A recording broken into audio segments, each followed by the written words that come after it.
Looking to make your gift to Michigan Public go further?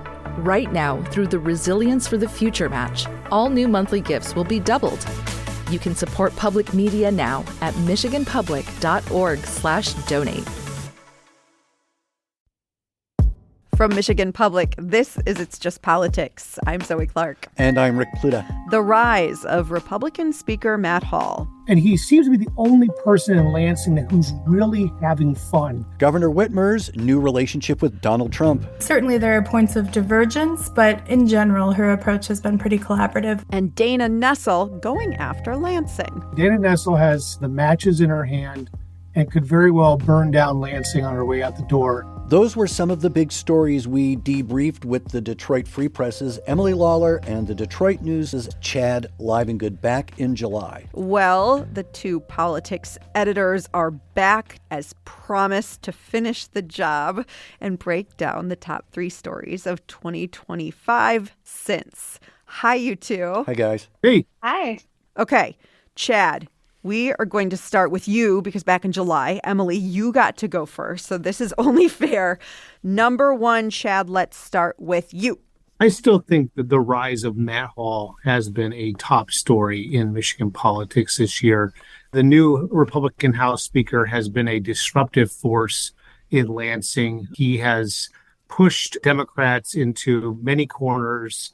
They're starting to push back in some ways, or they have pushed back at different times, but not maybe consistently. And for the first 6 months, the guy was an unstoppable tornado, it seemed like. And yes, there are days where he is spouting a lot of mistruths in his press conferences, and he's dominating the conversation, and no one can get a word in edgewise, reporters included. But he is a guy who has the hand on the gavel, and he has just dominated with it in ways that we have not seen from a House Speaker, much less a legislative leader in maybe decades. Emily, I see you nodding vigorously. Was that also in your top 3, or do you just really agree with Chad? Well, I do agree with Chad, but that was also in my top 3. I had listed Matt Hall as a tactician. I think we saw some sort of signs that he was leaning into that, for example, in lame duck last year when he sort of, had this walkout moment. And I think just most recently with the $645 million in unanticipated cuts that he seems to have orchestrated that have thrown Lansing into a tailspin, certainly. And we saw that with the 9 bills as well, and his refusal to send those over and appealing that recently. And I think he's sort of getting into just the nitty gritty of Lansing and leaning into that sort of tactician mode where he's able to affect change even in a system where he and Republicans control only one leg of the 3-legged stool that gets legislation done in the state. He seems to have like these short-term ideas, but Chad, is it working, and will it going into 2026? Well, I mean, he loves to talk about the Hall Ethics and Accountability Transparency Act. The HEAT. His HEAT plan. And yet the HEAT plan has been, when it first started off, he wanted to stop the revolving door of legislators becoming lobbyists. I'm pretty sure he hasn't passed that bill yet. And then he decided to throw in this 45 days or some advance notice on when earmarks can be added to the budget. A significant reform, if it is implemented as advertised, will be a significant reform. He threw that in the HEAT. And so HEAT has been kind of this evolving slug that's kind of moving down the track and picking up different things and discarding things. I mean, this is how Matt Hall operates. And as I've said before, there is one person in Lansing who seems to really, really like politics, and it's Matt Hall. He loves playing the game. I mean, at that press conference last week when he was announcing they were just going to cut $645 million, that includes wigs for cancer kids. I mean, just all kinds of catch-all cuts that some will probably come back to bite a bunch of his members in the butt. He said, using this rarely used law from the 80s, he's like, this is my favorite law in the entire books. I mean, he was just so giddy about it, and in a ways that you just do not see that kind of metabolism in the faces of other legislative leaders. Emily, is it fair to say that for Matt Hall, if we're talking about him, he feels like he's winning? Yeah, I mean, I think there's some of that. And especially, again, when you only control one leg of the stool, I think part of your tactic is inherently getting the word out about what you're doing. So I do think that he wins a little bit when people are just talking about what he's doing or trying to figure out, for example, the effects of the 645 million worth of cuts that Chad just mentioned. So certainly he benefits a little bit from that. But also, the Michigan Republican Party has a little bit of a power void or like a celebrity void. And I think that he's sort of stepping into a position where he's one of the most visible members of the party and that he could be carving a path on not only his personal future, but what people think of when they think of Michigan Republican. Mm-hmm. Okay, Emily, next top story. All right. I don't think this was on my 6-month check-in list. But as we move further into the year here, I think that it's becoming increasingly apparent that Whitmer is carving out a unique path nationally for her personal future. So I don't know what that looks like. We can take her at her word when she has said previously many, many times that she doesn't see herself being a presidential candidate. But she has sort of this lane that nobody else has right now, in that she's the only Democratic potential candidate or Democratic governor that's hanging out in the Oval Office, right? She is the only Democrat that's welcoming Trump in and frankly, like getting stuff out of him, like the Selfridge investment. I think that certainly looks like a win to a lot of people. You know, the fact that we have a major Democratic city and we haven't had sort of the talk of sending the National Guard in that has hit a lot of other states from the Trump administration. I think that she's protecting that relationship between Michigan and Donald Trump in a way that gives her a unique path should she choose to take it. And if she doesn't, you know, maybe Michigan gets a few things out of it. Yeah. I mean, to that point, last year, Governor Whitmer's nonprofit organization, or the one that's really tied to her, called Road to Michigan's Future, this group hauled in $7.7 million in secret donations. They have a gigantic staff of mostly former campaign aides. Some of them are making a bunch of six-figure salaries. This is an operation that continues to basically push the Whitmer name out into the discussion and into the sphere. And this is money that is just like unfathomable for a term-limited governor to be going out and raising to just help her own machine keep going. I mean, it is effectively a presidential campaign in waiting if she wants to activate it. Then at the same time, she's got her own political action committee that she's going out and helping other Democrats get elected.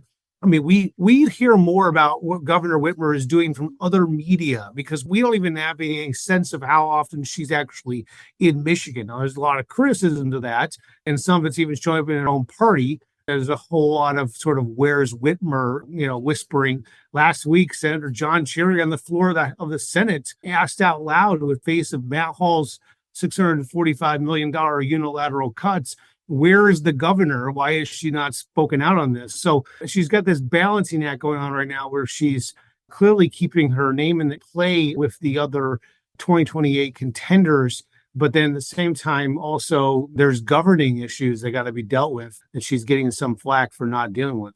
I'm kind of wondering, Chad, you talked about the Whitmer balancing act. Is she going to have to find some way to maybe walk back that relationship with Donald Trump in 2026? I mean, it hasn't gotten that friendly. I mean, she still takes occasional swipes and makes some occasional criticisms of, I mean, she's not out suing him at every turn like Dana Nessel, but Dana Nessel is, as we'll get to probably later, is sort of a one-person wrecking crew right now and taking on things and slashing. But Whitmer is being much more strategic about it. I mean, she can point and say, I saved Selfridge Air Force Base because I went and talked to the president and didn't just mock the president. And Emily's point, I don't have National Guards members occupying Detroit right now. And so does she need to make a break? Yeah, she could make a break. I mean, at any point, she can basically say that this is no longer a useful relationship. But right now, she's kind of seemingly playing it safe.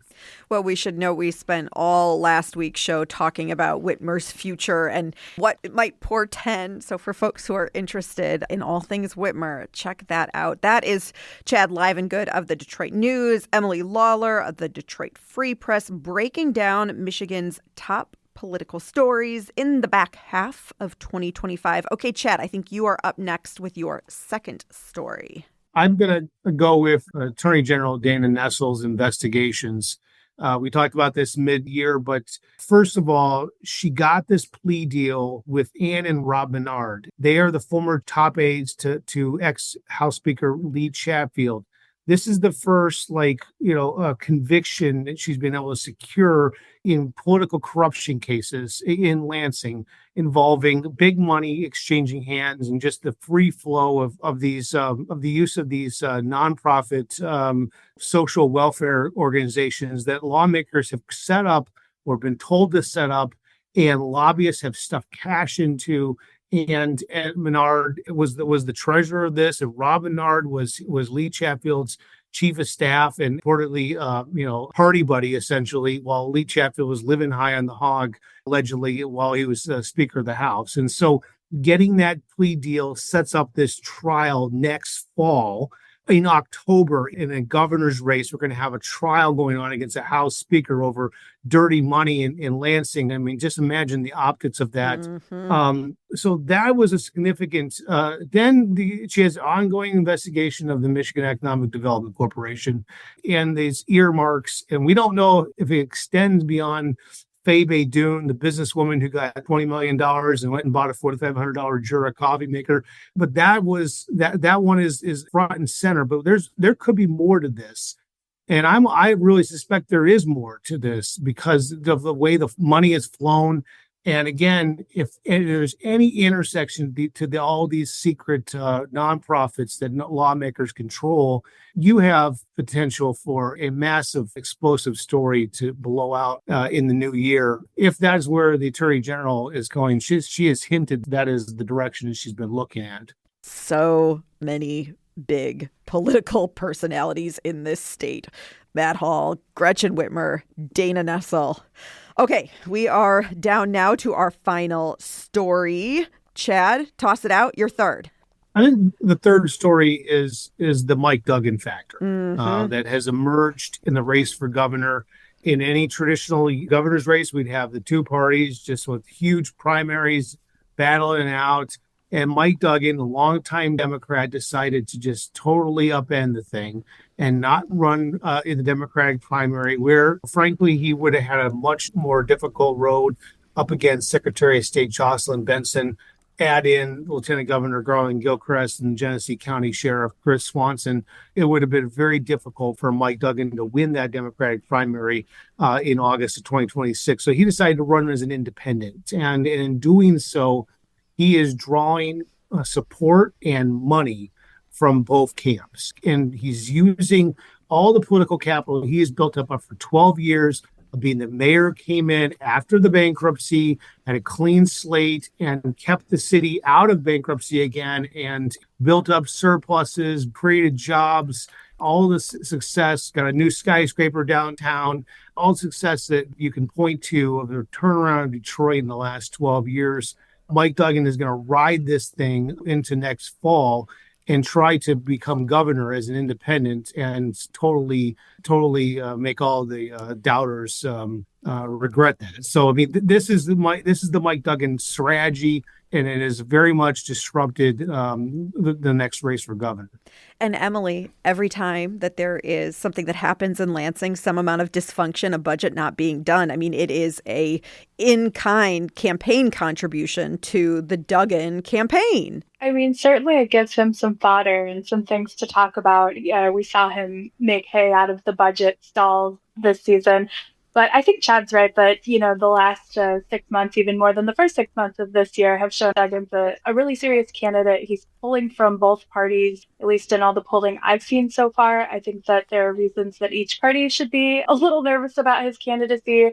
And you think about the math here, like we could be headed toward a situation where all these percentages are 30-something, 30-something, 30-something, and we end up with a governor who got 30-something% of the vote. Okay, Emily, sticking with you here, your final story. I am a repeat offender with the U.S. Senate race. Gary Peters dropping out of that, sort of causing some dominoes to fall. That Haley Stevens seat is interesting and open at this moment. Because she's running for the Senate, Mallory McMurrow's running for the Senate, Abdul El-Sayed's throwing his hat in the ring there. And, on the Republican side, we have Mike Rogers. And I actually think part of, what's surprising to me is that there aren't more Republican candidates there, only because you'd expect in something the magnitude of a U.S. Senate race, you expect some more like diversity of viewpoints and different wings of conservative thought to prop up in a primary like that. And I guess my bonus tag on here, and you guys can feel free to agree or disagree with me, is that there are actually a couple races that I'm looking at the slates of candidates and just kind of wondering where the big names are. That John James seat, now that he's running for governor, the Republican side of that seat in the Saginaw area, I kind of expected to see more action than we have. So, maybe that's a thing where the first part of next year, we start to see some more candidates throw their hats in the ring. Chad, final word on that? Yeah, the fact that Mike Rogers was able to clear the field and keep away any primary challenge was a pretty big feat, given that there was a lot of undertow of discontent with Mike Rogers and his performance with Trump on the ballot. And so people are going to question, how is he going to be any better with Trump not there? And that is going to be the factor up and down the ballot. If you're Tom Barrett in the 7th district, there's like a giant Democratic primary over there because everyone wants a shot at Tom Barrett now. And the fact that no Republican, I believe, has really emerged against Hillary Scholten in West Michigan, suddenly the seat of Gerald Ford is safe Democrat. The lack of big names in the 10th in Macomb County, I mean, how that hasn't gotten like a Kevin Rinke millionaire self-funder to kind of come in and can just clear the field. It's been really surprising, given that it would seem like still fertile Trump territory. I mean, there's just the problem is going to confound Republicans heading into 2026 when they're already, the conditions on the ground are not good for the party in power in the White House. To that point, right, goes to show sort of the importance of a number of these true toss-up seats, that Michigan voters will have power in determining the makeup of the U.S. House. And again, with this open Senate seat, the Senate in Donald Trump's final 2 years in office. That was Chad Livengood, politics editor at the Detroit News, Emily Lawler, politics editor at the Detroit Free Press, coming with their lists and checking them twice. Thank you, too. Thanks, guys. It's always Christmas in Michigan politics. Happy New Year to all your listeners.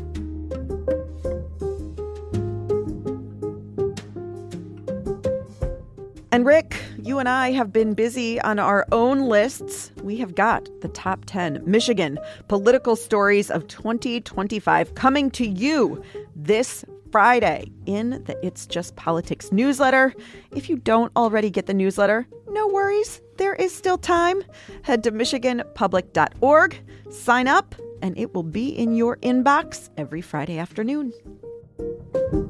And that is It's Just Politics, not just for today, but Rick, for the year. Yes, but again, the newsletter will still be coming each week into 2026. So with that is It's Just Politics for 2025. I am Zoe Clark. And I'm Rick Pluta. Let's talk again next year. Next year.